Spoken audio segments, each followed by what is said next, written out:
Time is an illusion. Time is yeah, it's made up. Like time is made up by man's ego in order to perpetuate its separation from God in itself. It's how we maintain the illusion of separation. It's time. Interesting. Stew on that for a minute. I got too much other stuff to stew on at the moment. I don't even like stew that much. Stew almost always involves carrots. I do like carrots. And actually, you know what? After I said that, I even right then thought that's a lie because I do like stew. You know, especially this time of year. You get like a dreary, rainy, cool day. Stew. A nice hearty stew. You just come home from work and you're like, honey, you know what I want for supper tonight? A nice hearty stew. Some beefy guy named Stewart. I'd sure like to have a bite out of stew.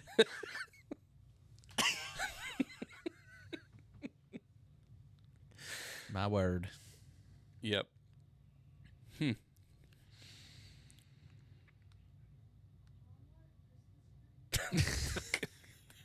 I don't know I don't know the words to begin with.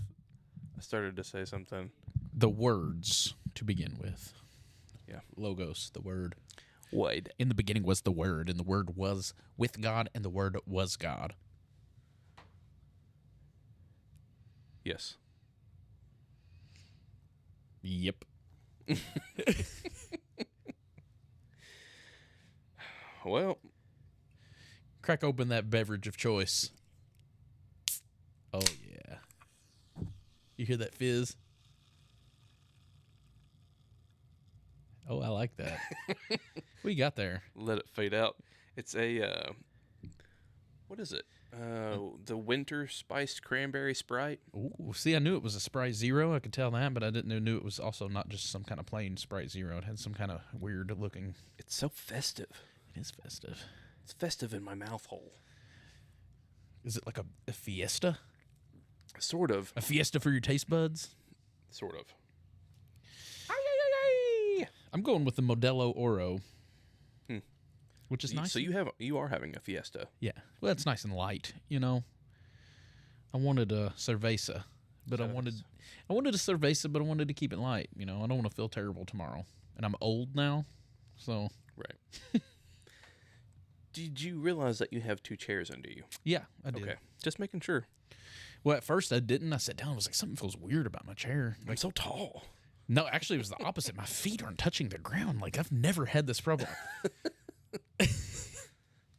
But yeah, then I realized. You're looking down on me so smug. Well, I am better than you, so. In the words of MJF, the wrestler, I'm better than you, and you know it. MJF, I don't know the wrestling things. Yeah, he's a newer guy. He's in AEW, not WWE. So, yeah, Maxwell Jacob Friedman, MJF. I would not have guessed those names for the MJF. Yeah. Well, now you do. Check it out. He's pretty good, actually. I like him a lot. I bet Andrew knows who he is. Maybe. Doesn't he keep up with wrestling? I don't know. I know his kids are into it, but they're into like WWE, so I don't know if he knows like the AEW guys. Yeah. I actually haven't watched it in quite a while. I just don't have time. You know, especially this time of year. It's football season. Well, I say that. Wah, wah, wah. It was football season until last night. We lost. We're out. So football season is officially over. Yeah. But yeah, I don't have time to watch anything. And when I do have time, I fall asleep sitting in the chair at 8:30 at night. So me and Kelly started watching this new show on Peacock, and I'm really into it. I really dig it. And I can't make it through an episode. I'm fighting for my life. Because I'm so tired all the time. Yeah. I got home late last night from the Paul and Silas, and I was like awake because I'd been drinking coffee the whole time we were there. So I turned on a movie, but I instantly fell asleep. Nice. think it was a Liam Neeson movie. It's like Taken but not Taken, you know. Yeah, he's kind of pigeonholed himself into. He did such a good job with Taken, the first one, that he kind of pigeonholed himself into that. Like that's just who he is now. Yeah. It was like Taken, but like he's like a CIA, like working for the CIA type deal. I will find you. Yeah. Instead of like a retired dude. I think. I don't even know. I barely made it into. I may have seen 3 minutes of the movie. This show that we started watching on Peacock is pretty interesting. I can't even remember what it's called, to be honest. But it's about these kids. I think it's set in the late 80s or early 90s. I can't remember. But it's like around the whole satanic panic time frame. Yeah. So like these kids, it follows like a group of 3 friends who are like kind of like the loners, the outcast or whatever, but they're in a metal band. Like they're into like heavy metal. And some stuff happened around town, like with the satanic panic stuff, and it makes them realize that they like we can play up this image, and like it will help us become popular with our band. And so like they start to play into that and pretend like they are Satanists or whatever, but then that kind of like leads them into more and more and more stuff. And so like I don't know where it leads, but at the same time, it almost seems like there's a supernatural element to the show, so that's going on alongside it, because it's almost like things happen. And then people blame those kids for it because they're pretending to be they're not real Satanists. Right. Something supernatural's happened, and then everybody's blaming them because everybody thinks they're Satanists because they're playing that role. And I don't know. I don't remember what it's called, but it's pretty interesting. That is an interesting concept.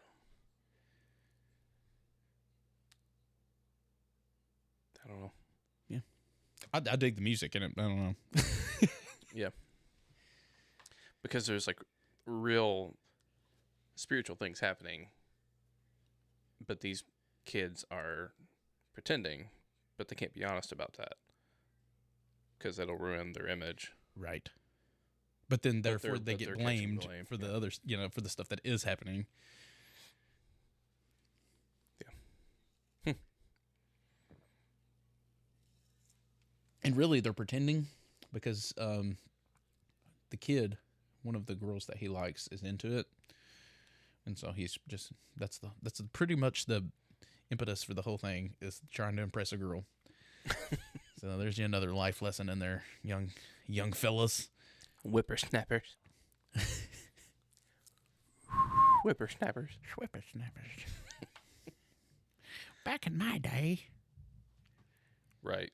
Something about walking uphill both ways. Yeah, I didn't. I only lived like a half a mile from the high school and middle school, so I didn't. Even if I did have to walk, it wasn't that far. But I never had to walk. Yeah. Well, we've said nothing. I've said a lot so far. So we're going to talk about the election. Should we just get that out there? Are you sure? I don't know. I don't know if I want to. I go back. I've been going back and forth on whether I want to talk about it or not. Yeah, I don't know, man. I've got a lot to say about it. Well, I told you this earlier. At times, I have a lot to say about it, and at times, I have nothing to say about it. I don't know. I really didn't think about talking about it on the pod. I was, thinking that we were going to continue with the original plan, and then you'd mentioned it, and I was like, man, I don't know, maybe not, maybe. But I don't know. I'm not one for over planning things. I think we said this is what we're going to do, and we're going to do it. That's how I feel about it. Yeah. And, depending on where we go with it, it could be a full episode of that. It could just be like we talk about it for a little bit, and then we like, hey, this is all I've got to say about it, and I don't really want to keep doing this. Let's talk about the other topic now. Yeah. And so, yeah, I guess this is the first one we're recording after the election. Yeah, this is Saturday the 9th. Saturday the 9th. So the election was on Tuesday night, this past Tuesday. Yeah. I don't know when everybody else found out the results. I woke up Wednesday morning. That's when, so it's been, It was Wednesday, Thursday, Friday, and today's Saturday. So it's 4 days later. Yeah.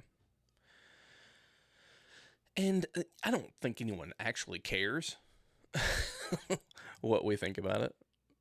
I mean, people that are like close to us maybe actually care. Yeah, maybe. But I don't know. I've been posting some stuff about it on Facebook. I think this is one of the things I've tried to do with Facebook more recently, is not like posting things necessarily to like preach to people or teach, but more so for myself, just as like because you get like your memories or whatever on there, and you can look back, and like I just sort of wanted to document, this is where my mind's at, this is what I'm feeling, this is what yeah. And so I don't know, even from that perspective, doing talking about it on the pod, even if nobody else cares, it is us documenting what we're feeling and thinking in this moment as of today, and it's going to be out there for however long the internet is legal. Right. However long Christian nationalism allows free access to the internet. Yeah. So, yeah. So, and just in case if there's anyone listening that maybe doesn't, there's no chance that there's anyone listening that doesn't know, but Trump has won the election. Spoiler alert.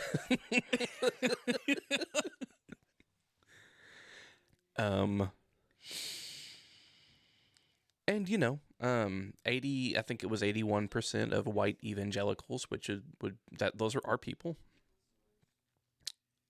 You may not want to claim them, but they are. Oh, it is, yeah. They're our people, and 81% of them voted for at least Trump. At least that's what I saw. That was the number that I saw from like exit polls, like the self-proclaimed evangelicals. So I mean, who knows what the actual number is, but like in the exit polls, self-proclaimed evangelicals, white evangelicals. I wonder if that's down from 2020. I know it's close. Yeah, I think it was at least 8. I know it was 80 at least. So I don't know if it was like 83, 82, 81, whatever, Yeah. I mean, it's possible that there were less this time than last time, but it was dang close. I mean, the vast majority. Right. Right. The overwhelming majority, yeah. Yeah. And, some people are celebrating that. Some people are not celebrating that. There's some folks that are genuinely scared for what may come of it. Yeah. And I guess as best as I can, I guess my goal is to try to speak to both. Whether you're taking a victory lap or you're like really distraught and afraid of what's to come, I guess anything that I say in this conversation, what I'm attempting to do is try to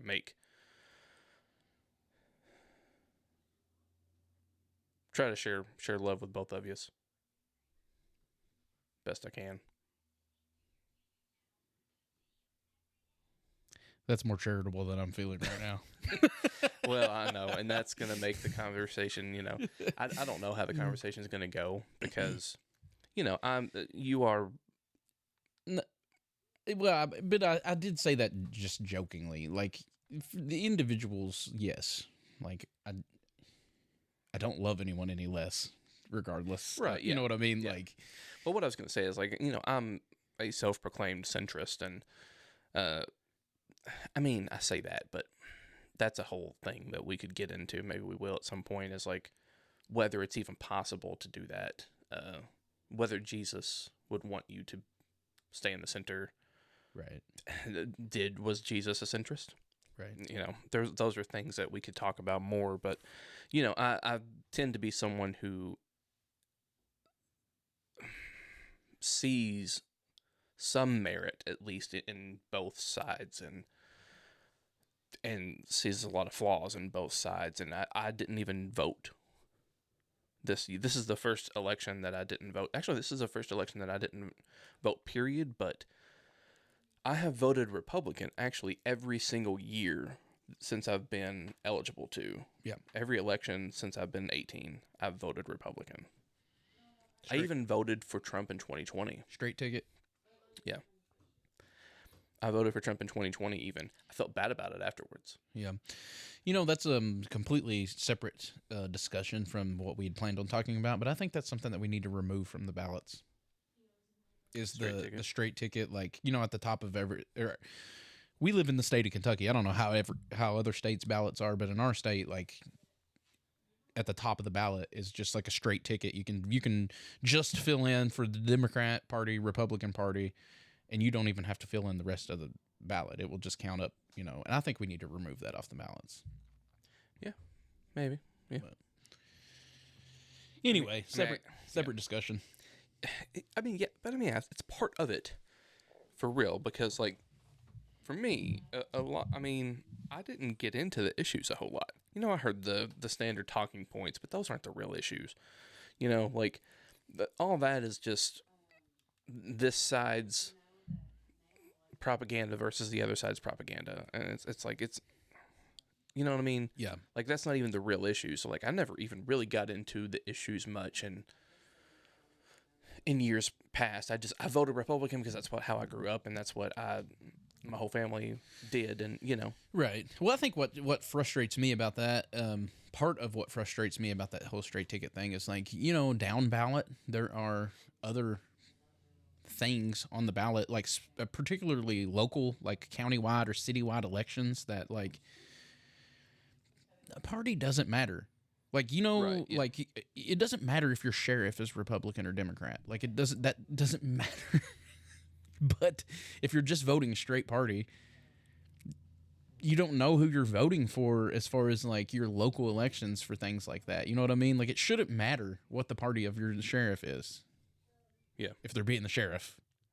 Right. Yeah, I guess that maybe some people do all of that research and find out who all of the people are for everything. That would be me. And then they decide, like, oh yeah, I'm good with Republican all the way down or Democrat all the way down. I always try. I always do try to do that. Like, I try to look at what's going to be up, like, for locals and statewide and national, and try to, like, at least have an idea of what these people stand for and who they are, what they've done, what they want to do, just so because I want to be informed. There's only so much mental time and capacity that you have to dedicate to that. So, especially some of the offices that don't matter as much, then you don't spend as much time on. But I do try to be educated on all of them as the best I can. Yeah. You know what? This is something I wasn't sure if I wanted to say on here or not. That means you should say it. Maybe. I guess I'm going to.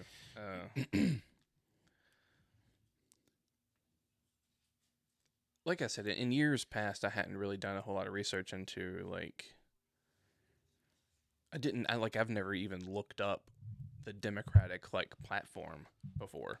Right. Like, ever. To even see. Right. Like, what the other side, quote unquote, is offering. And like I said, I'd voted Republican my entire life, and I got so turned off months before leading up to this election that, like, I had pretty well decided before I even did any sort of looking into anyone's platform that I just wasn't gonna participate at all. Right. Like, at that point, I was just so, from stuff that I'd seen on Facebook and from different folks, and, like, just different things that I'd seen on social media, and some of the stuff that I had seen and heard Trump say, and stuff that I heard about her, and and it's like, I just got so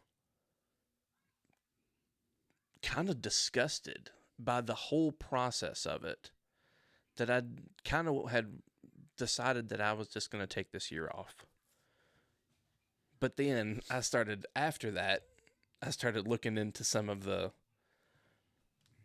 I started reading the platforms of both and trying to like educate myself a little bit on it. And just to be completely honest, like I kind of stopped looking into it because it kind of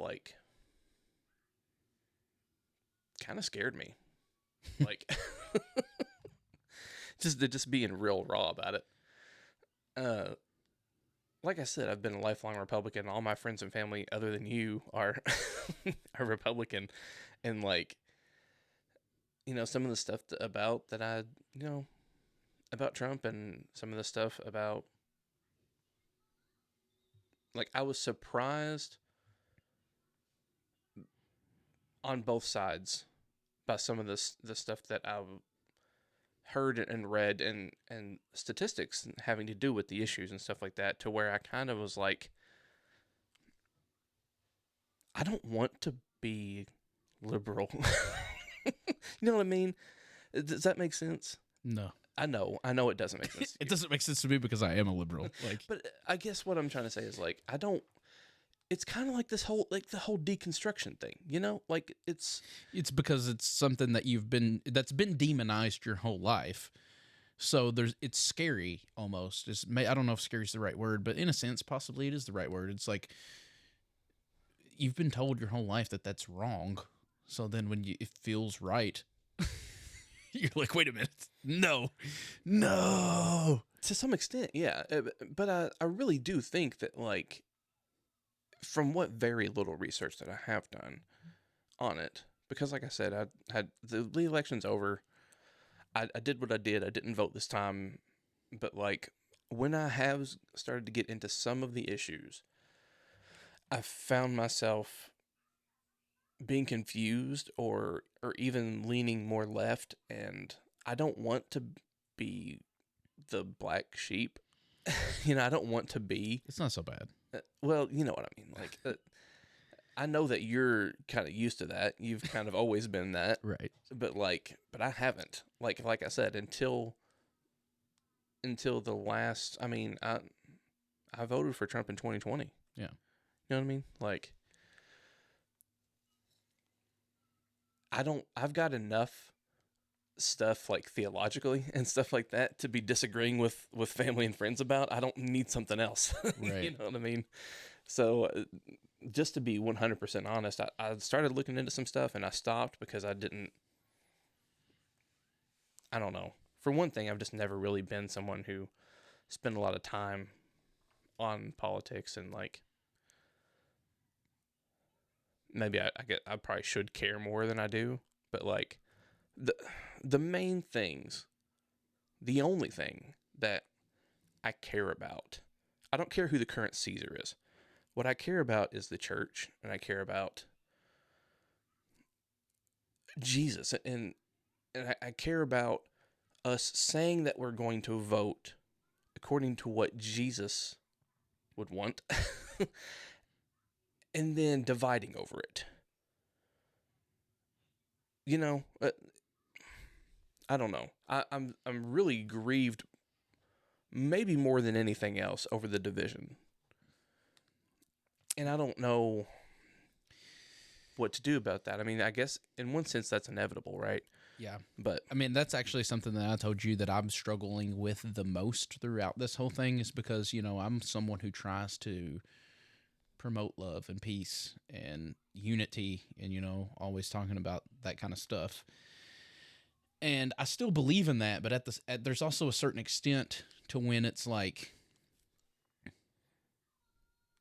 I don't know what's the word that I'm looking for here. The paradox of tolerance, right? Like, which is like, if you tolerate intolerance, then it results in just intolerance. You know what I mean? And it's almost so.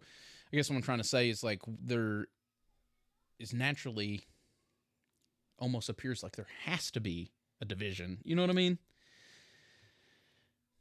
And that's something I'm struggling with, is trying to marry this idea of like, no, we're not so separate. We're not like, everybody just love everybody. Unity. And then it's like, I don't know, man. I mean, it's even hard for me to speak about because, again, like I'm coming from the perspective of I'm a cisgendered, straight, white Christian man. Like, so there's not a lot of things that are that I'm being personally affected with. But like, you know, just for example, like if you're a member of the LGBTQ community and like these people are like voting to take away your rights, like, I don't know that it's right for me to tell you that, no, you should just, we're all one. Just, we shouldn't have divisions. You know what I mean? Or like, if you're a woman and you feel like your rights are being stripped away, like this whole idea of like, no, like we should just reconcile with each other and just, forget it. Like they just voted different from you. It's like, nah, I mean,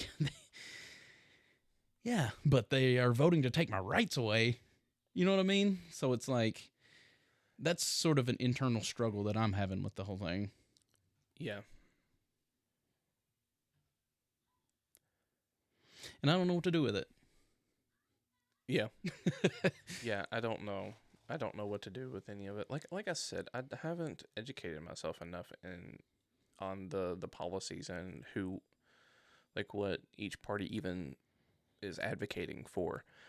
But what I seem to be hearing is one side saying one thing, the other side saying something else, and they're saying things that are completely different about the same topics and about the other people's stances. Yeah. And it's so confusing, and it's so much to even try to unpack. Like, and then you have to factor in your own beliefs. It on top of just trying to gather information. Like, you still have to filter all that through your own experience and through your own. I mean, for me as a Christian, I want to filter that through the lens of Jesus, too. You know, right? And yeah, I don't know. It's a lot, and I don't know. I don't know. I know that. I hope that the 81% of white evangelical Christians that voted for Trump, because I mean, maybe I'm being too charitable, but I'm gonna assume that it was done with good intentions. I know that, like, I know the people that I know personally, it was done with good intentions. Right. So I hope that you guys are right. You know, I hope that it turns out good. I mean, that's ultimately what I said when I made like a kind of a next day post. Like I said, I'd been kind of posting some things on Facebook, not to like preach or teach at other people, but just sort of to document like, hey, this is what I'm feeling. This is in this moment. Like, yeah, that was ultimately what I said at the end. It's like, I want nothing more than at the end of this 4 years for you to come up to me and give me a big hug and be like, see, I told you everything would be okay. And I would be so happy to be like, yep, I was wrong. And I'm so happy to be wrong. Like, nothing would make me happier than to say I was wrong. Yeah. In the meantime, we have a lot of people out there that are scared that it's not going to be right. Okay. Yeah, and I mean, that's why I culminated my post with saying that, is because I'm one of those. Like, to an extent, I am scared for it. Like, I'm scared. Like I said, I'm not scared for myself because, I mean, let's face it. Like I said, I'm a straight white Christian man. Like, I am the majority. You know what I mean? Like, there's not much about me, unless people are going to factor in my, the fact that I didn't support Trump and that I'm left. I'm a liberal. Like, other than that, like, I'm good. But I am a little bit worried for like the future for my son. With some of this. One of the things that scared me all along through this whole election was the Project 2025 thing. Like, I actually read some of the stuff, and I found it to be pretty terrifying. And particularly with some of the stuff with education, like, that worries me. Having a 3-year-old son who's going to be growing up in that world. Like, these are the policies that he's going to have to, grow up with. So, I do worry about that. I worry, of course, for others as well. Like, I worry for the LGBTQ community. I worry for women in general. The women's bodily autonomy and access to healthcare. That was a big worry for me. But it doesn't affect me personally. Immigrants. Immigrants, for sure, immigrants. So, yeah, I mean, I am scared. I'm not scared for myself, but, like, I'm scared for the least of these, is the way that I would put it.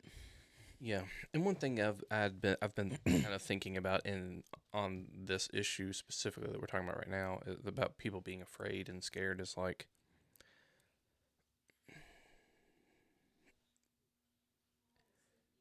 I've been thinking about those that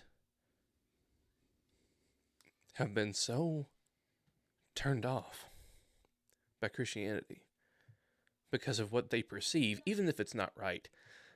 They may have a certain conception of Christianity that maybe isn't even, it's debatable, we could debate whether it's true or not, but these people that have been so turned off by what they've seen and what their perception of Christianity that they don't have Christ, that they don't have that, like I have faith. Right. I have hope. I always have hope. Because I know that no matter what happens, it is finished. Christ has accomplished it. Death has been defeated. Death in all of its forms. Even if it's the death of your way of life. Even if it's the death of America as you know it, or Christianity as you know it, God is still God. And you're still you, and you're still loved. And we don't have to fear death. In any of its forms. But some people don't have that hope. And it's partly our fault. Yeah. And that's frustrating. And I don't know. I mean, like, I don't know if this is the right place to interject that, but I would say what we're talking about has something to do with that. I mean, what I mean with it by saying that is, like, I've seen several TikToks and posts and, whatever on social media, but, like, just to give an example, one of them that I saw today, and, I'm just quoting what it said, but to make a point, but what it said was, like, a lot of American evangelicals are praising Jesus that a rapist was elected the president of the United States, and you wonder why we don't trust the church. And I mean, like, again, I know that's strong language, and a lot of people aren't going to like that, but, like, I mean, he's on. We've got recording of him saying out of his own mouth that he has grabbed women. He's been proven guilty in a court of law. Like, say what you will about it, but of sexual abuse. Yes. Yeah. So say what you will, like, you might not like that language that was used in that post, but the point still stands. Like, you wonder why people are leaving the church. You wonder why we don't trust the church. Right. And that's what we're celebrating. Remember, 81% of self-proclaimed evangelical Christians. That's what we're celebrating. Yeah. And so I can hear the other sides, which I'm not on either. Right. Keep that in mind. But from the other side, I can hear he was never convicted of rape. Because the charge or the allegation was rape, but he was found. A jury found him liable for sexual abuse and defamation. Sexual abuse. Oh, sorry. that makes it okay. I know. There we go. Exactly. I agree, but I know that's what went through some people's mind when you said that. I mean, that might be, but my point is that's what the others are saying. Those people that you are saying that don't have that hope anymore, that have lost faith in the church and lost faith in Christianity. That's why. Because your natural reaction is to defend it and say, well, it was just sexual abuse. Right. Like, what? Do you hear yourself? Right. Yeah, I know. Yeah. And that's been something else that's been super frustrating through this whole process is, like, I've had conversations with folks that, they're defending their choice that they made and defending Trump, and, like, this whole us versus them thing runs so deep in us. And we don't even realize it. Like, this is something that, like, it's been blowing my mind, some of the conversations I've been having, because, like, it's like it doesn't matter how many times I say, I didn't vote for Harris. I didn't vote for Harris. I didn't. I never said that I supported her. I never said that she was a better option. Right. But I say anything negative about Trump. And that's the only thing that people want to say is like, they want to make it all about, I'm defending Trump against Harris. And it's like, it's so frustrating. It's like that whole picking a team and defending your team, fighting tooth and nail for your team versus the other team. It's like, yeah, but I'm not on a team. Well, the thing is that the system that we have here in America is so flawed. It's set up to create that. Because it is, you're either for us or against us. It's one of the two. You're either a Democrat or Republican. Yeah. You know what I mean? And so it's you're either for us or against it. Like, the system is designed to make us feel like there is that division, that you're either for us or against us. Yeah. But these conversations have just been so frustrating, because it's like I've said, like, during the course of the conversation, I'll say like 3-4 times, like, just as a reminder, I didn't vote for Harris. Right. You know, and it's like it doesn't matter how many times I say it. This is the argument. The argument is against this one and for this other one, as if there are no other options. You could have voted for Joe Stein. You could have voted for Chase guy. I don't remember the libertarian guy's name. Chase Oliver, I think was his name. That sounds right. I did look him up, and he had some good stuff too. He had some stuff I didn't like, but some stuff I like. I don't know that much about him other than what I read, but yeah. Anyway.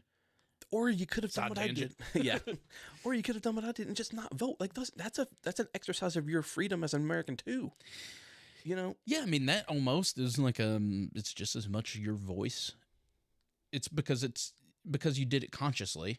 It's still, that means it's your voice. You know what I mean? It's not the same as just being apathetic. Like, you consciously didn't vote, but that's no different than casting your vote for a particular person, in my opinion. It's still voicing your opinion. Yeah. But that whole us versus them, and like that being so ingrained in us that I can say in the same conversation, who knows how many times, a handful of times, like just over and over and over again, and over and over and over again. I'm not saying that she's any better or he's any better. This is what I'm saying. Right.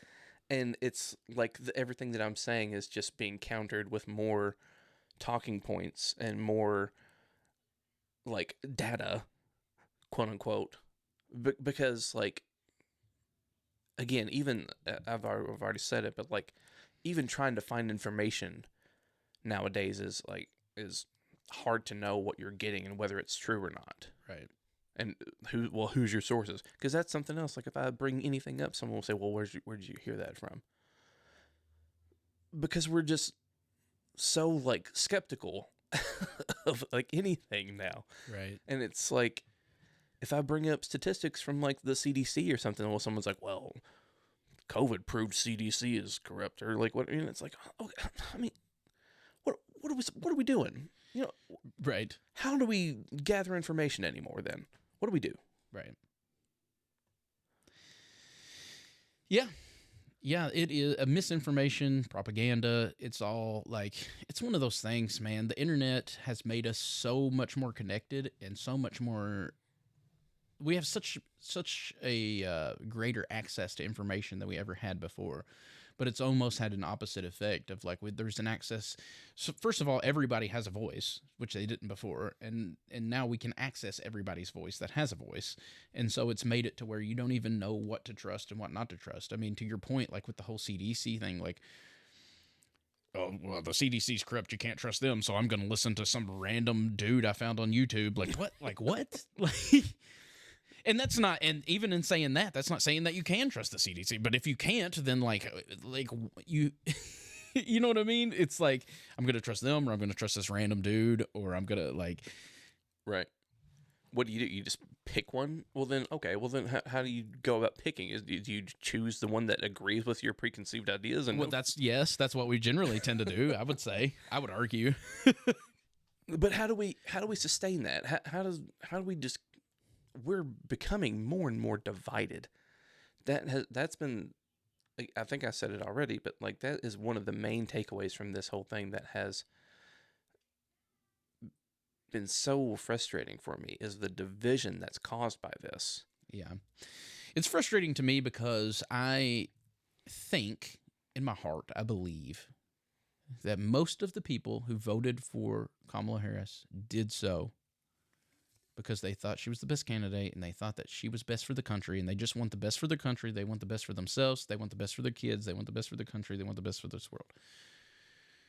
I also think that every person that I know who voted for Donald Trump did so because they thought he was the best choice. They thought he was the best candidate. They thought he was best because they want nothing but the best for their world, their country, their children, for themselves. And I say all that to say, I do think that that's, like, we're the same. We want the same things. We just have different views of how to get there, but we paint, because of that division, we paint each other so opposed to each other that we make an enemy out of somebody who just wants the same thing. Like, we all just want a better world for ourselves and our children, Yeah. We just disagree about how to attain that. Right. And of course we would disagree, right? We've lived different lives. We've experienced life through different eyes. We've lived different lives. So of course we're going to have different opinions. You know what I mean? But it's just naturally creates an enemy out of somebody who is really just my brother, who wants the same thing, but who has lived a different experience and has a different understanding of how to get there. That's what I want to believe. And part of me does believe that. You know what I mean? Yeah. Like, there's also, well, and I want to say that because the people that I know personally, like, I know there are people personally who voted the opposite of what I think they should have, was, put it that way. Yeah. But they did so because they did so out of purely good intentions. It's not because they think women are property. It's not because, you know what I mean? It's not because they're racist. It's not because they're bigots or whatever. It's right. Literally just because that's what they think is the best thing. So, I mean, I have to assume, maybe for my own sanity at least, I have to assume that that's what the most people did. Like, I don't know. Yeah.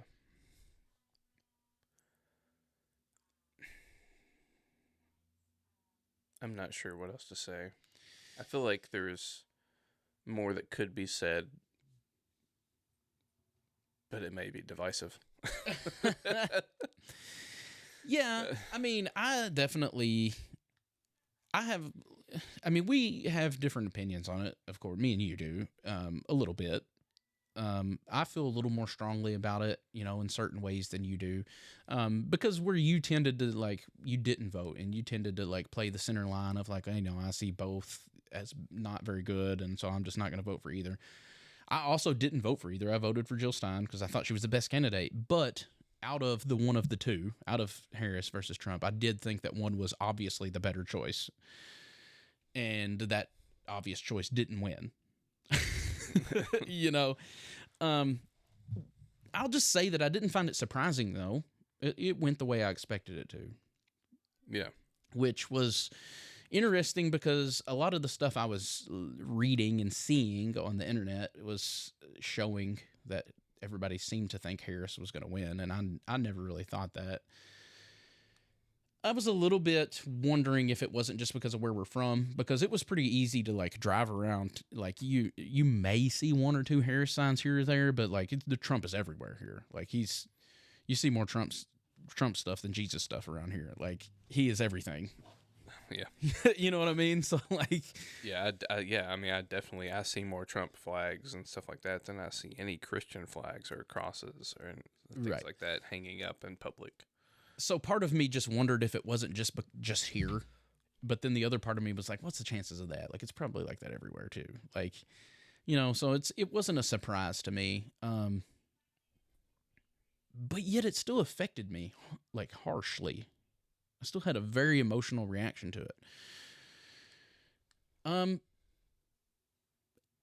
But you know, I think the part of it that really affected me the most was the 80% evangelicals, and even in that, saying that that didn't surprise me either, which is why I was really surprised at kind of the emotional reaction I had. Because even last time, I think we couldn't remember the number, but it was 80-something% of self-proclaimed evangelicals supported Trump, and most of the people that I know who are evangelicals were pretty vocal supporters of Trump, and so like I kind of knew, but once it actually happened, it like affected me it's still affecting me, quite frankly, in a pretty profound way, which I found to be interesting as I was just doing some self-reflection on the way that I was feeling and the thoughts and emotions that I was having. Is because it's weird that it affected me in the way that it did, considering that nothing surprised me. It went exactly how I thought it would, and yet it still affected me in such a profound emotional way, you know?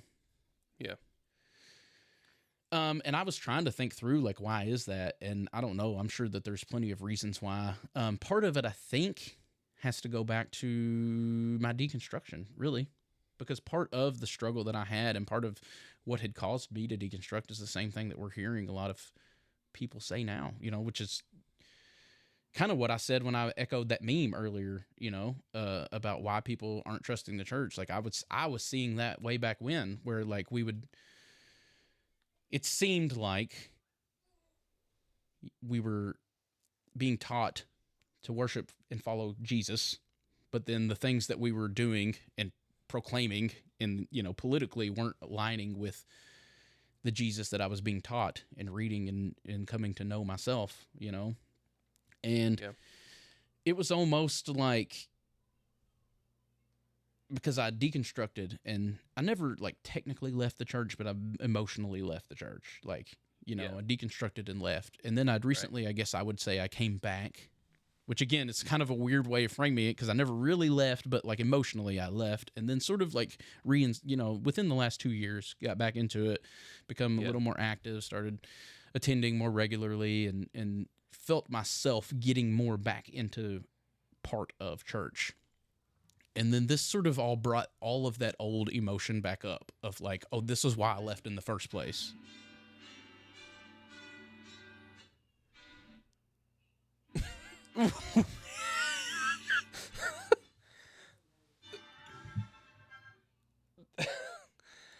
That's like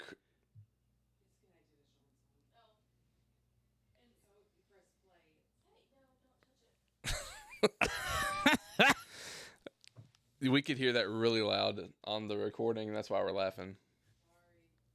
It's okay.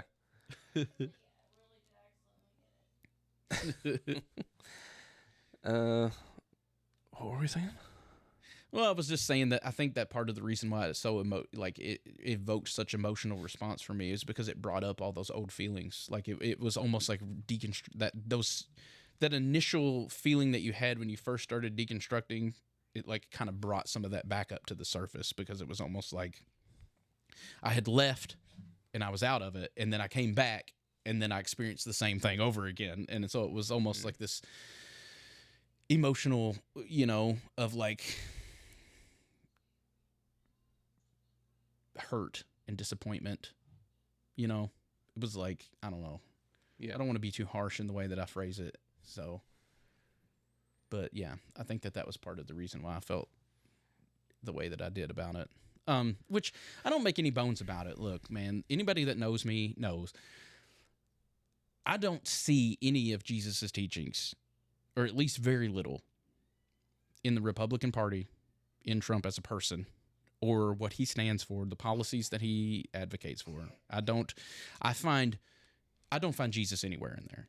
So the fact that Christians, by and large, evangelicals, apparently by 80 some odd %, find him to be, quote unquote, the Christian candidate, disgusts me, to put it bluntly. I find it to be distressing. I find it to be pretty much any negative way that you can find. Disgusting, despicable, like I mean, I don't see it, and I have a hard time understanding how people do. I've read the arguments, I've listened to you people talk about it. I don't understand it. I cannot see it. maybe that's on me. Maybe I've got a demon in my head. I don't know. Like, Yeah. but I don't see that. And so, yeah, I mean, that's why when I say that it brought up all those negative emotions, that's what I'm talking about, is like, that was part of what caused part of, a huge factor in my deconstruction in the very beginning, is because I saw that then. And then it's very easy, that something that I've noticed since quote unquote coming back into church is that it's very easy to like, not really forget things, but it's sort of like out of sight, out of mind. As long as we don't talk about those things, I can almost pretend like that doesn't exist. Like that chasm doesn't exist between us there. As long as we don't talk about LGBTQ issues, we're fine. As long as we don't talk about politics, we're fine. But as soon as these things start coming up, it's like, wait a minute, like I don't even know this Jesus person that you're talking about, apparently. Like, that's how it feels at times. And so, yeah, I mean, when I say that I felt all those negative emotions, that's essentially what I'm saying, is that I don't see Jesus anywhere in that. And the fact that in fact, to me, a lot of the positions are the Antichrist position. It's the exact opposite.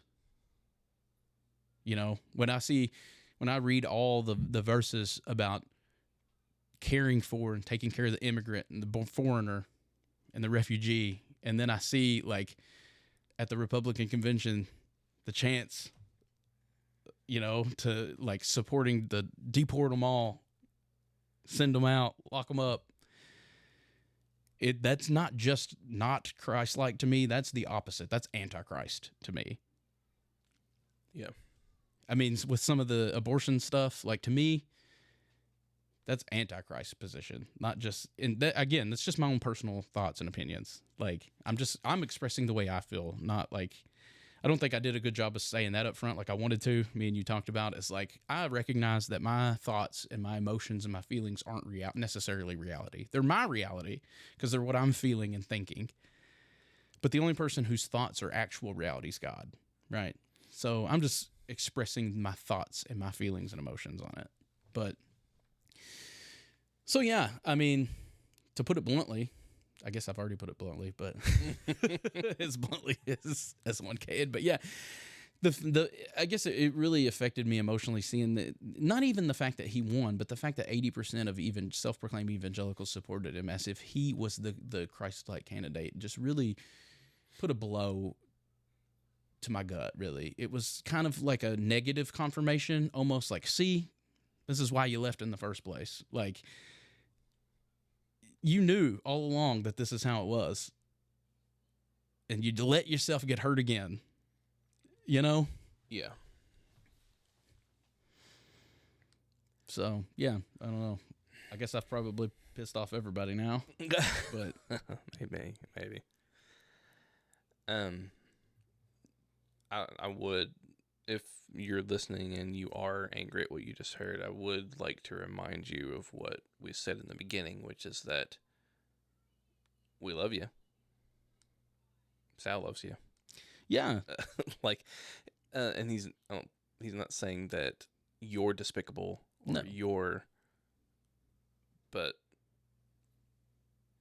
we can't help the way that we feel about this, and this is how Sal feels about this at the moment, Right. And yeah, that's why I wanted to be clear about, like, the way that I feel doesn't necessarily mean it's a reality. This is just like me processing through the emotions that I feel and the thoughts that I'm having about it. I mean, yeah. And that's something else that's important, is like, when it comes to like the individual people, like, more than anything, I just feel sad. Like, I'm not angry at anybody in particular. I'm just sad because I feel like so many people have been led astray and have been given this Antichrist gospel that they've been manipulated with. It just makes me sad, man. That's what I feel. I feel empathy and I feel sad. I do feel anger, but I don't feel anger at those individuals. I feel anger at the systems and the institutions that have perpetuated this bull. That's what I feel anger at. Perhaps the principalities and powers. Exactly. But the individuals I deeply love, I deeply care about, and I just feel sad because I do feel like it's not just like spiritually manipulated, but also with what you were talking about with propaganda and not knowing who to trust, and like just it's manipulation all around on all fronts. Yeah. That's what I feel anger at. Yeah. And this is, I think, just another way of maybe saying what you were just saying. It was like, what I am angry at is that if there's one thing we ought to be able to trust, it's Jesus. If there's one person, there's one source of truth, right, that we ought to be able to trust, it's Jesus, right? And what do we see Jesus doing? What does he say? How did he live his life? Who did he surround himself with? Who did he rebuke? Right. And it's like we don't even. It really is something that I cannot explain. It's like some phenomenon that I cannot wrap my head around. How we can know who Jesus is,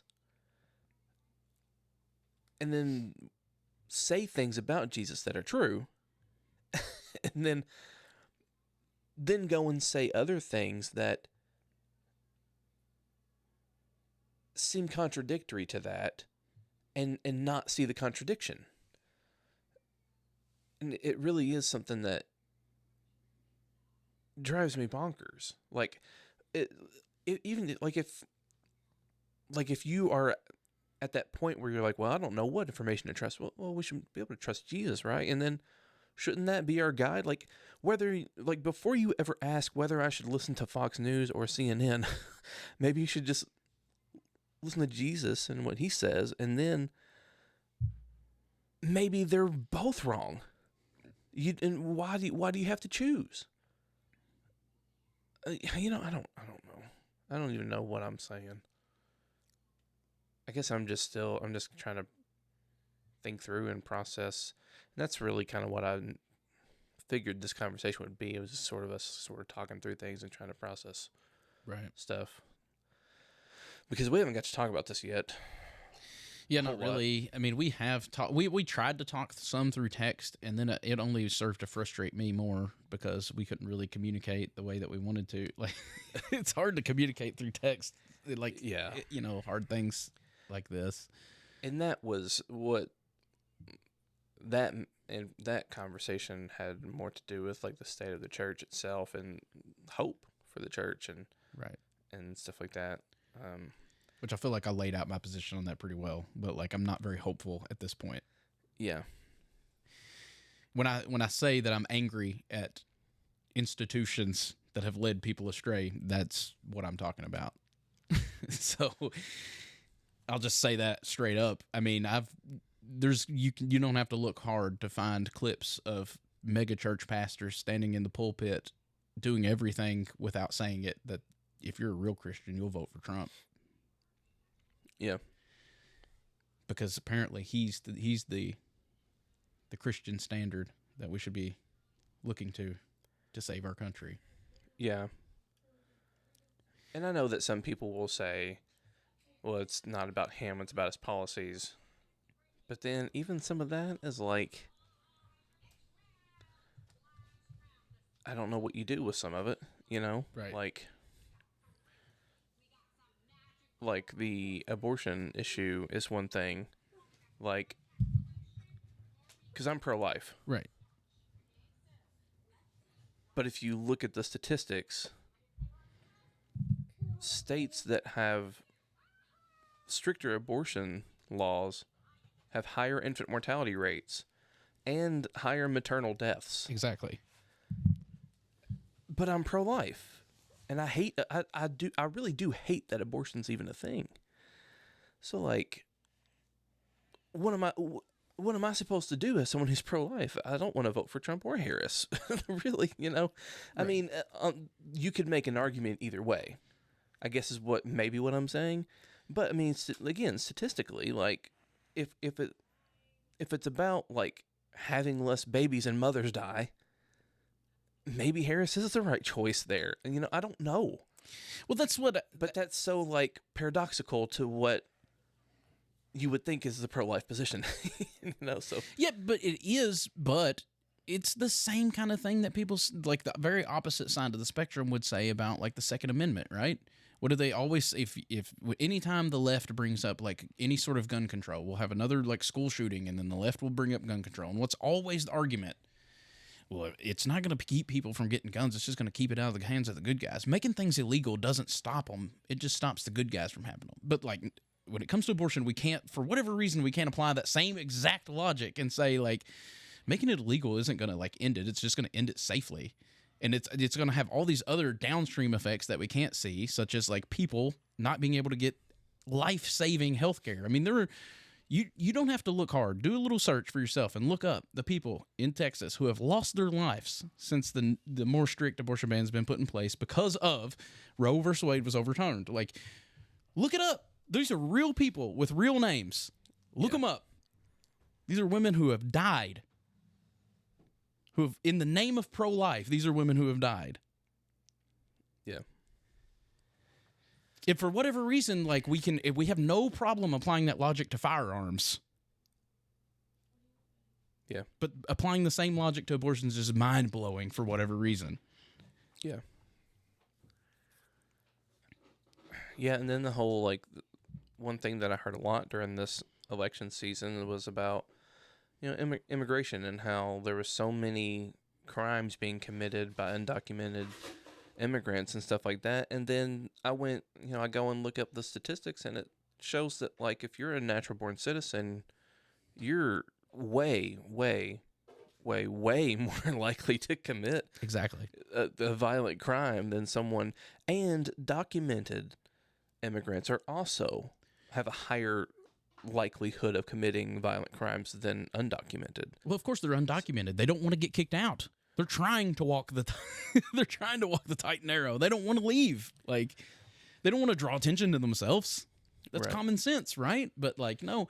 And I think that that's an important thing to point out, is because the immigration issue, you know, people can make arguments that the immigration issue is very important for the American people and for our country. But your argument is the Christ-like position. I don't care about... Ultimately, you can't, on one hand, argue it's the Christ-like position, but on the other hand, ignore the Christ-like position because it's better for the country. Are you voting in regards to what's best for the country, or are you voting your Christ-like position? Because you can't have your cake and eat it too. You can't have it both ways. Right. You know what I'm saying? And that's a really hard pill to swallow. But it proves that the people are, well, I'm just voting my Christian values. And like, no, you're not. No, you're not. Because if you were, that is one topic where you can have the opinion that the best thing for our country is this very, very strict immigration, you know, policy, and we're going to just deport everybody and blah, blah, blah, blah, blah. But what does the scriptures tell us? What is the Christ-like position? Right. Scripture after scripture after scripture after scripture tells us how we are to treat the foreign-born, how we are to treat the immigrant, the refugee. Yeah. It doesn't mean that's what's best for our country. Maybe it's not best. Maybe, in fact, it might be. Maybe they're right. Maybe it's worse for our country. But is it Christ-like? Right. Yeah, and those are the things that make me, like, I guess I'm just sort of thinking out loud of, like, the reasons why I did what I did by not choosing one side or the other, you know. Because I hear the arguments, and like exactly what you just pointed out there. Like, there may be some arguments that are better for my life. Yeah. That would benefit me and mine. Well, I mean, but at what cost? And particularly me and you. Again, we're you know, I've already said it, but me and you are both straight white Christian dudes. Like, yeah, there are a lot of things that I can think of that are probably better for us, but that doesn't make them better for everybody. And like as Christians, we're supposed to put ourselves last, right? We're supposed to put others first. Right. We're supposed to be serving others. The first shall be last, and the last shall be first. Like, it shouldn't be about what's best for me. I should, in fact, I should, as a Christian, be able to look at a position and say, this is going to be worse for me, but it's going to be better for my neighbor. It's going to be better for the others. It's going to be better for the least of these. So I'm going to put them above myself and do what's maybe worse for me. And this isn't even a literal example, but I'm just going to give a made up example. Perhaps, let's say one candidate has a position that's going to financially affect me. Maybe it's lower taxes or whatever. It's going to put more money in my pockets. Yeah. But it's going to have a negative impact on women, on immigrants, on minorities. As a Christian, and putting myself last and the others first, I should be able to put those other people ahead of me and put their rights and, their standing above the money in my own pocket. Right. Is that not the example that Christ showed us?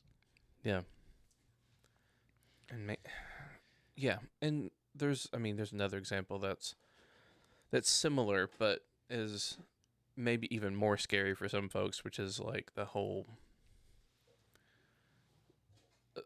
voting for the one who's going to strengthen the military, is going to have a stronger military. And because, a stronger military, other countries being afraid to mess with us, right? Like, does that make us safer? Well, I voted for the candidate that was going to lower the military budget, so it shows you where I stand on that. Yeah.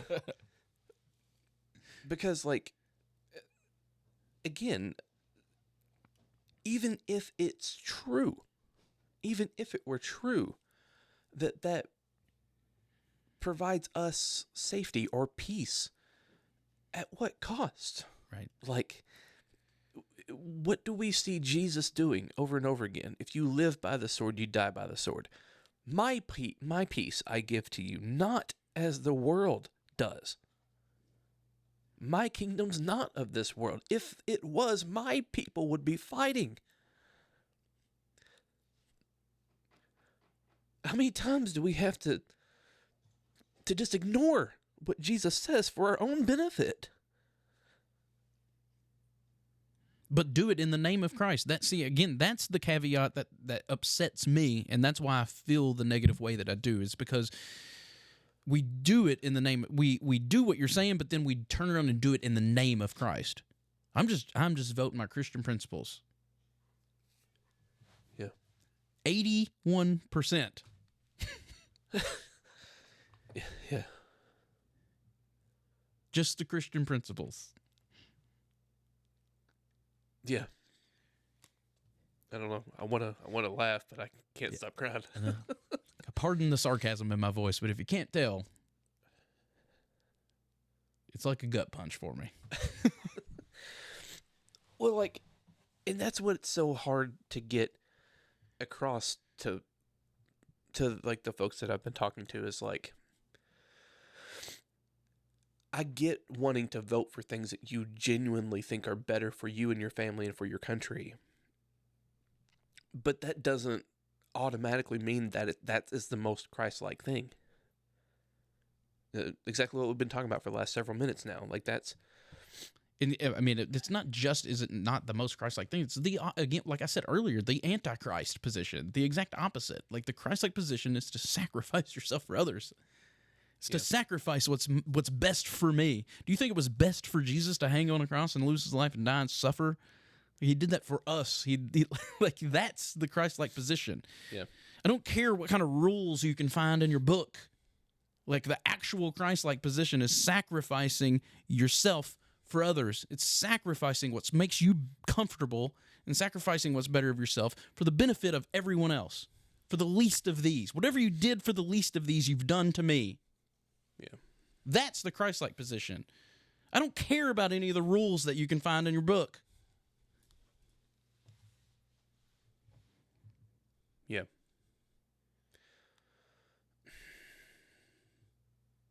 So then there's another side of me that also doesn't want things to be worse for my friends and my family. I don't want us to, let's say worst case scenario, something crazy happened, like let's say Harris or even Jill Stein maybe got elected president. And let's say that like China or Russia, they were like, you know what? F those American guys. And this caused like this ginormous war and tons of Americans lost their lives. I don't want that either. Right. You know? And this is one reason why I didn't vote. And I kind of wish that part of me stands by it, and part of me is like, maybe I should have, you know? But I honestly don't know who I would have voted for. Well, and I do think that what you're bringing up there is an important point to point out of how, like, we do, even me in the way that I've been talking about it, but we all do, we want to make everything in life black and white. It's this or that. But we know, like, nothing in life is black or white. It's so much more complex. Life is the most complex thing that has ever existed in this universe. Right. Life is everything that we see in existence is intertwined with each other. There's nothing that you can do that doesn't affect the environment around you, that doesn't affect nothing you do that doesn't affect me, nothing that I do. So therefore, everything that you do affects everything else in this world. Like, everything else is so intertwined that you can't just black and white everything. And again, I'm guilty of doing it. I've done it in this podcast. Like, and I admit that and acknowledge that. Like, we all try to do that. But life is so much more complicated than that. We all want it to be, we wish it was black and white. I mean, that's why we love the law, because the law is black and white. Don't do this, do that. Exactly. That's the way we want it to be. Just tell me what to do. Yeah. But then we enslave ourselves to the law. Yeah. I don't know, man. There's more things I want to say, but I don't know if I should. Hey, you're the editor of this show. You can edit out anything you don't want to get out, but I feel like right now we're rolling. We should say whatever we want to say just to get it out. Yeah. Well, for our own therapy session. Well, part of me wants to like talk about some of the things that you and I have talked about in private so far this week, which is like, I'm not afraid to share anything, so. I gave you the whole like Princess Bride analogy. Yeah. Which was fantastic, by the way. I mean, I think so. And, you know, and then there was that thing that like came to me that I sent you. I don't know if I want to read that or not. Do you remember what I'm talking about even? It was the morning that we found out the results. Yes. I like that too. I thought you made that up though. I did. Oh, okay. You said you found it. Did you make it up or did you find it? Did I say I found it? I thought you did. Maybe you found the Princess Bride. I don't know. Whatever. I remember it and it was good. Anyway, yeah, the thing that I sent you. Yeah, it was perfect. It was great. Yeah. Or at least it perfectly summed up my thoughts and feelings. I don't know. And so I don't know. Finn has my phone though, so I can't look it up. It's on you.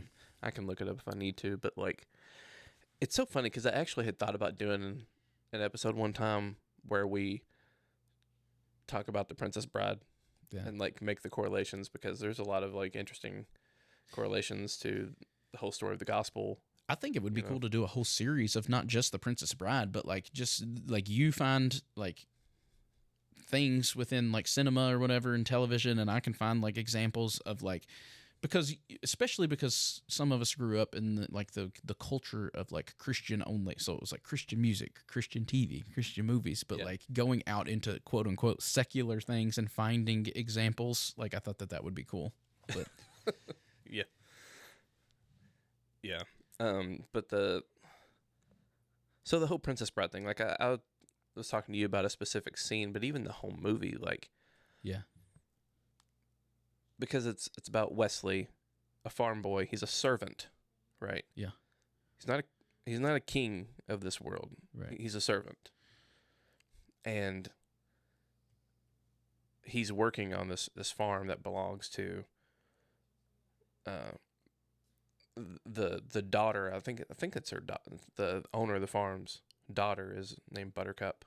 I think so, but I probably haven't seen this movie in like 20 years. So, but I'm pretty sure that's what it is. Like, she lives on this farm. I think it's her family that owns it, and he works on the farm. He's a servant, farm boy. Yeah.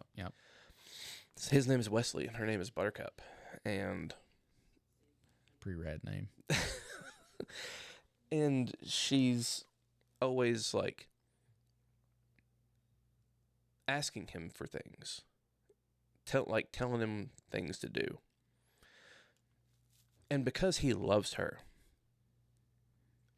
and wants to serve her, his response is always, as you wish, you know?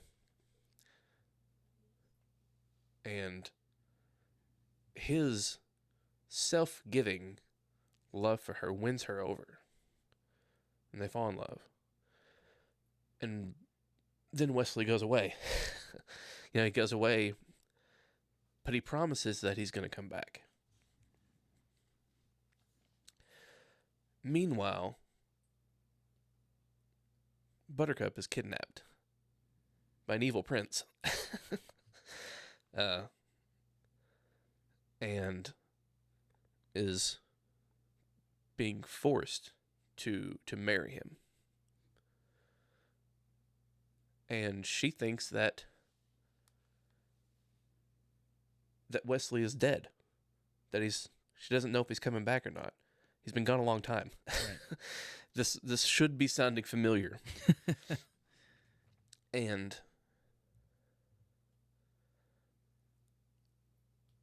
just whenever you think it's too late, Wesley shows up and he's chasing after her. And he has to fight a master swordsman. He has to fight a giant. He has to outwit this crafty, sinister man. In other words, there's no mountain you won't climb up. There's no shadow you won't light up. Yeah. Coming after me. Exactly. And fast forward through to the end of the movie, Buttercup thinks that she has married the prince, the evil prince. She thinks it's too late. And then Wesley shows up. The queen of garbage. Yeah. But Wesley shows up and he's like, you didn't say I do. You hadn't said I do yet. It's not over. Right. You haven't. This situation isn't hopeless. And I'm here for you. This promise that I made to you in the beginning, that we would be together, that's not lost. It's not hopeless. We can have that now. And they do. But there's a scene halfway through the movie, and it's a nightmare. This scenario is a nightmare scenario, it seems like. And in this nightmare, Buttercup dreams that she has married the prince, and she's now the queen, and he's the king, and you think that it's over with, that it's done with, that you think that, there's no hope. Wesley's dead. He's not coming back. He can't save her. She's too far gone, right? The prince, he won. He got her. He got his bride. He got Wesley's bride, the servant's bride. And everybody knew that it wasn't right because the little boy, right? His granddad's reading him the story, and he's like, no, wait a minute. You're reading the story wrong. Right. And in that scene of the nightmare, it's already done with. It's too late. And they're announcing the queen and the king and their union, this unholy union. And everyone bows, and everyone in the crowd, does what they're supposed to do. They follow what everyone else is doing, and they bow their knee to the new king and queen of this unholy union. But there's one dissident, one dissident citizen who refuses to bow. And she says, boo. Boo! And she says, he saved you from the fire swamp. Exactly. The one you love lives. He's not dead. The one you love lives. But you've married another. true love saved you from the fire swamp. And you treat him like garbage. And that's kind of where my mind went with some of this, is like, and maybe I'm completely off, and maybe I sound like an idiot right now, but that's where my mind went with some of this, is like, maybe we're living in a nightmare. And maybe some of us need to follow this dissident peasant woman who refused to bow, you know. Yeah, absolutely. Maybe some of us need to not follow the beast, to not bow to empire, we need more dissident disciples. We need more peasants clothed in filthy rags. I mean, Dirty. Isn't that what the entire Old Testament prophets was? That's literally what they were. Yeah. They were the lady from The Princess Bride standing up to the children of Israel saying, yeah, you're the queen of garbage. Right, yeah. Yeah. Metanoia. Right. And then that just hit me so hard, and maybe that's not fair. But my point is this. Let's say there's anything true to what I'm saying. That was a nightmare. It wasn't the reality. It's not too late. In some sense, we've said I do, but it's still not too late. Right. You know, with man it's impossible, but with God all things are possible. Yeah. We have a servant king who has defeated death, who has defeated the prince of the power of the air. You know, we have a bridegroom that's coming back for a bride. And like we said in the last episode, the Christian nationalism episode, like, man, in the meantime, let's not give up and create an idol. I don't know. I don't even know what else to say.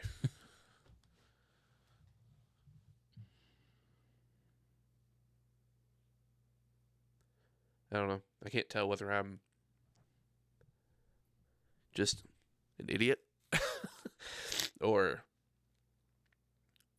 I mean, if you are, then full of the whole spirit. if you are, then we both are, because I absolutely know what you're saying. I can see it. It's perfect. It's perfect. It's a perfect example to me. Yeah.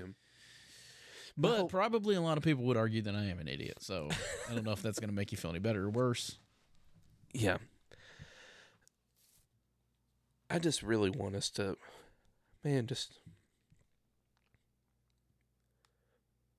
as I've said it a couple times before recently, but I really do wish that the church would just,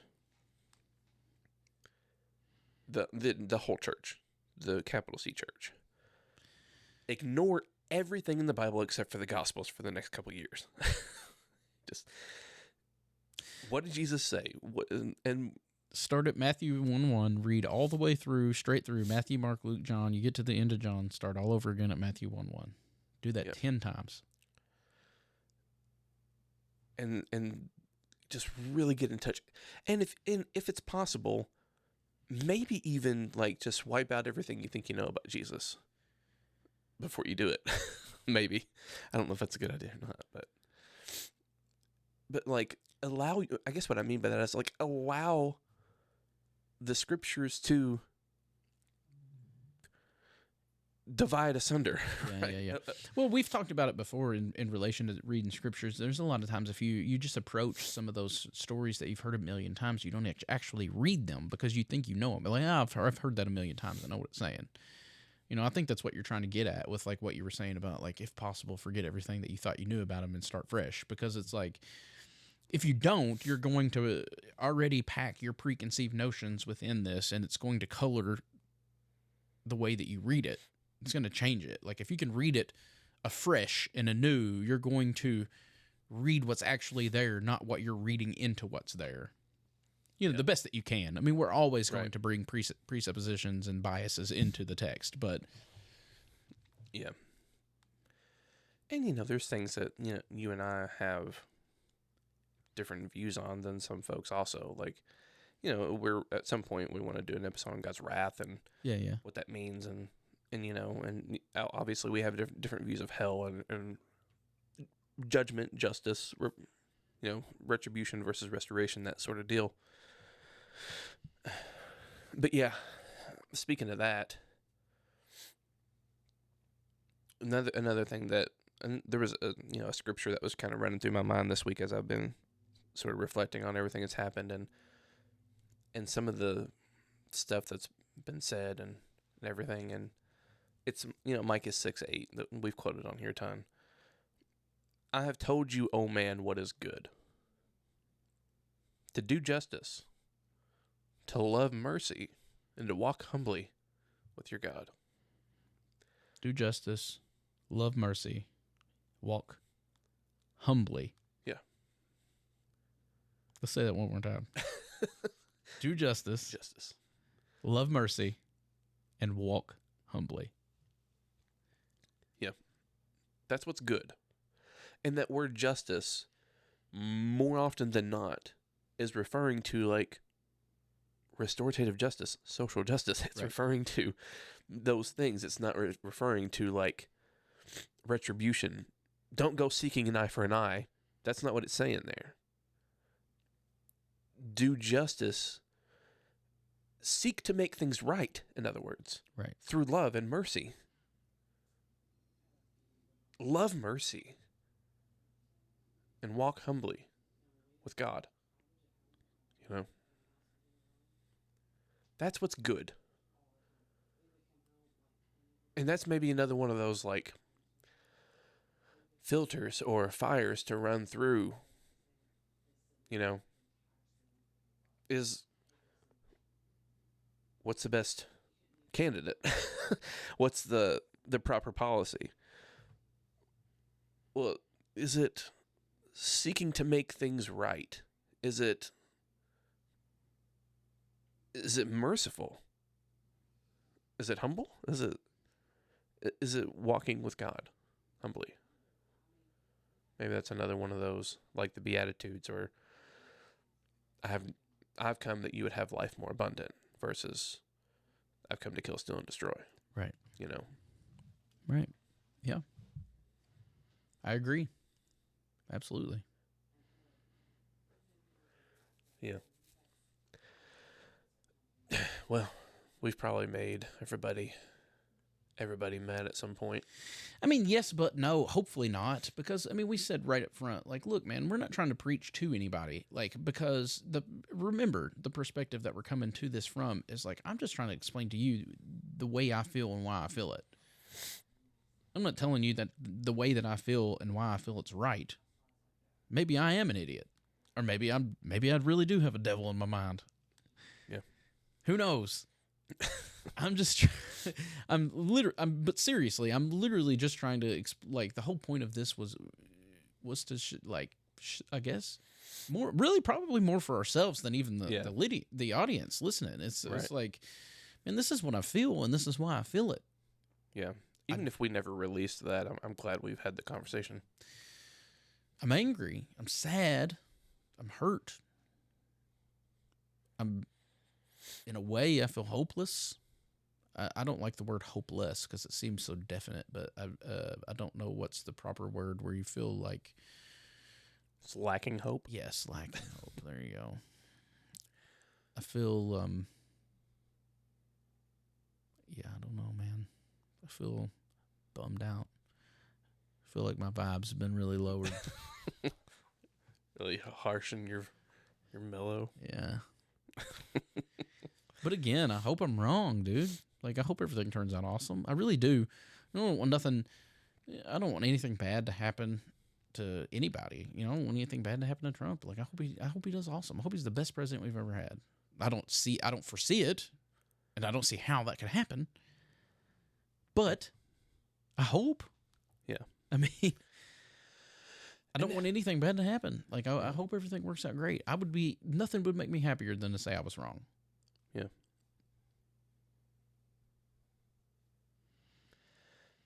And all the stuff that I said, I think that that's true, whether or not it's true or not, if that makes sense. And I know that that doesn't really make sense, so I'll try to explain what I mean. Like, even if I'm off about whether whoever it was, Trump or Harris, neither one of them being them both, or neither of them, or one of them being Prince Humperdinck. Even if I'm sort of off on that, or even I still think that, and this is something that we're going to get into in the next couple of weeks, is like how to read the book of Revelation and the rapture and end times and eschatology, all that stuff. Right. I still think that we have a responsibility to follow the Lamb, even in the midst of persecution, no matter how hard things get, no matter what the offer on the table is from the accuser, from the adversary. Right. We have a responsibility to follow the Lamb and be dissident disciples. You know? Yeah, that's what makes a story like The Princess Bride such a great story, is that you can plug in countless number of things and the story still rings true, right? I mean, you could potentially plug in a particular whether you think it's Trump or Harris or whoever else, you get a particular candidate as the Prince Humperdinck character, or you could plug in like fame or money or right, like any sort of whatever, and the story still rings true. Like it's true regardless of what you plug in there. The story still rings true. You know. Mm-hmm.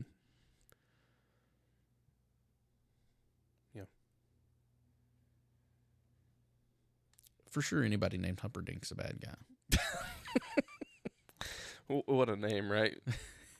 Names. All of the people have interesting names in that movie. Yeah. Except for Wesley. It's the most generic name. Buttercup. Inigo Montoya. You killed my father. Prepare to die. Physic. Hello. Yeah. Wallace Shawn. Inconceivable. That's a good movie. Yeah, it is. I need to watch it again. It's been a long time. But I had thought about, it came to mind again with all this election stuff, but like, and the Christian nationalism stuff and all that, obviously. But I had thought about that a while ago, just as an example of the gospel, like the Wesley, obviously, as as a way of analogy, Jesus being, coming for his bride, and the fall being representative of being taken captive, right. Being taken captive by Satan, sin, and death. The Prince Humperdinck representing Satan, sin, and death, and really the whole Christus Victor being played out there. He's victorious, and Christ descends into death and defeats death by death. No matter what challenge he's faced with, even his own death, because Wesley dies in the movie. Spoiler alert. But he doesn't die. He's resurrected. But no matter how skilled the swordsman, no matter how big the giant, no matter how crafty the enemy, nothing will stop the bridegroom from his bride. Right. And that's really, I guess, where my hope, because I do have hope. I have hope for the church. I have hope for me and you. Maybe, because again, maybe we're the ones that are off. But I have hope for us. I have hope for all of us. Yeah, I mean, ultimately, that's what I was going to say. Ultimately, I have hope for everybody, right? Yeah. Regardless of your religion or your political point of view, or your race, or your sexual orientation, or your whatever. Like, I have hope for all of us, So, yeah, the good shepherd searches until he finds them. And by the way, I was thinking about this the other day too, which I'm not to make this about universalism, but like I was thinking about this the other day, and what does he do in the story? Like once the shepherd finds the sheep, what does he do? Parties. Well, before the party. he puts that sucker on his shoulders, Yeah, man. carries it home. He doesn't like find the sheep and is like, come on, come back with me. Come on. Come. You don't have to. It's your free will choice. You don't have to. But if you want to, follow me back. Come on. Right. You know, no, he picks that sucker up, puts it on his shoulders, carries it home, and throws a party. You know. You know, in that little story that you just told, it brought up two memories or two thoughts that I just had. Now we're going all over the place, but That's fine. I think we've kind of said all we want to say about the election. And stuff. yeah. I read a thing about that he leaves the 99 to find the one, you know, and we always tend to make that story about the one, which is understandable, and I think it is a story about the one, but it's also a story about the 100. Right. Because the 100, that's a very particular number. Right. It's a perfectly whole number, right? Like, it's the perfect number. It's right. 10 tens. Like, if 10 is the perfectly whole number, it's perfectly perfect. Yeah. It's 10 tens. It's 100. Like, we, you know, and I say we always tend to make that story about the one because it's, you know, about that one, but it's also about the 100. Because if he just has the 99, he might as well have one. Might as well have 2 or 3. Like, it's not 100. It's not perfect. It's incomplete. It's incomplete. Yeah. You know what I mean? So it's as much about the 100 as it is the one. Oh yeah, the choice to use that number is, you know, obviously, Right. you know, it doesn't say if a man has 40 sheep, Right.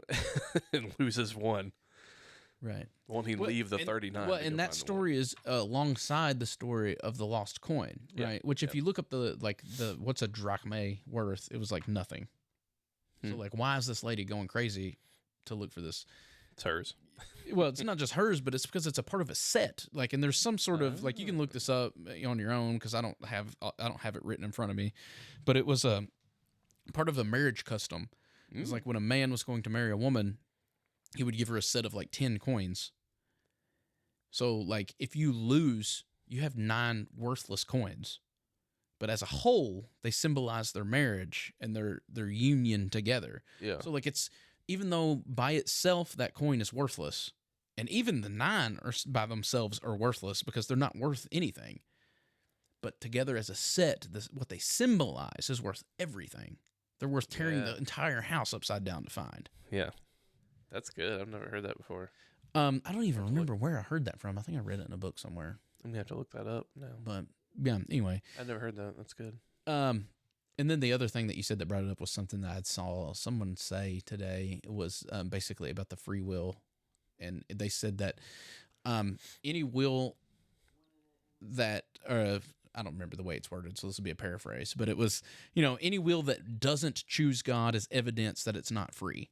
Yeah. Which is essentially saying that a truly free will always choose God, and a will that doesn't choose God isn't truly free yet. Right. And I like that a lot. Yeah, I agree. Yeah. I mean, this is exactly what Scripture tells us. It talks about, like, the analogies used for those who are lost. Well, lost means you're not found. Like, if you're lost, it means you don't know where you are. It doesn't know where. It means that you have no idea where you're going. Right. Like, it doesn't sound free. Right. If being in darkness, you're hardened. Like, your heart is hardened. Your eyes are blind. Deaf ears. All these things are analogies for. Minds are darkened. These are all analogies used in Scripture for those who are perishing, you know, those that we would consider lost sheep, you know. None of those things invoke any sort of idea of freedom. Right. Which is ultimately how I envision that whole ultimate reconciliation thing working out, and how every knee bows. So that the will is finally made free. All that crap that we're enslaved to that keeps our will a slave to it, that keeps us from that freedom, is burned away. And once it is, of course we're going to choose God. Yeah. Of course the knee will bow. Yeah. I remember there's a quote from Augustine that I love. He says, I'm trying to remember exactly how he says it. he says, I think he says that our hearts were made for him, and our hearts are restless until they find their rest in him. Like, we were made for union with God. And we remain restless. Like Paul uses the language in Acts 17 of groping around in the dark. Perhaps you might find him. Like, everyone, in other words, everyone is searching. Everyone, the God-shaped hole idea, right? Like, everyone is searching for something, and even those who don't realize that what they're searching for is Christ, is searching for him, and they will not find their rest until they find that rest in him. And so, like, which is I think exactly what you're saying there, and in one sense is like, yeah, we're restless until we find our rest in him. That we're enslaved until we find our freedom in him. Yeah, but it's just so opposite. I always see that in the scriptures and in the gospel, right? Everything is so opposite of what we think, because like the way that we, not necessarily me and you, but like we as in people nowadays, the church, the American church, talks about free will. They talk about it from the perspective of like, well, it's our ability to reject God. That is our free will. And it's like, I mean, actually, I think it's the opposite of that. Yeah. Like, it's your ability to reject God that is proof that your will isn't yet free. Right. You know what I mean? Yeah. It's just it's everywhere I look, I keep seeing this trend of like, it's the exact opposite of what you think. It is literally the opposite. Every time. Yeah. Which, I don't know. There's more stuff to say about that, about the whole free will thing, but I don't know if we want to keep going down that rabbit hole or not. We've been going for an hour and 41 minutes. Yeah, we haven't even researched none of that stuff. We really didn't come into this one with a plan at all. We were just going to sit down and just talk. Yeah. What do you know about it, Kel? What's the Holy Spirit got on your heart right now? Well,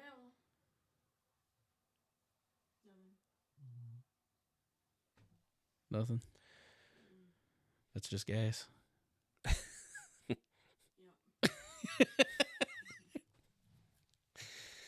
My word.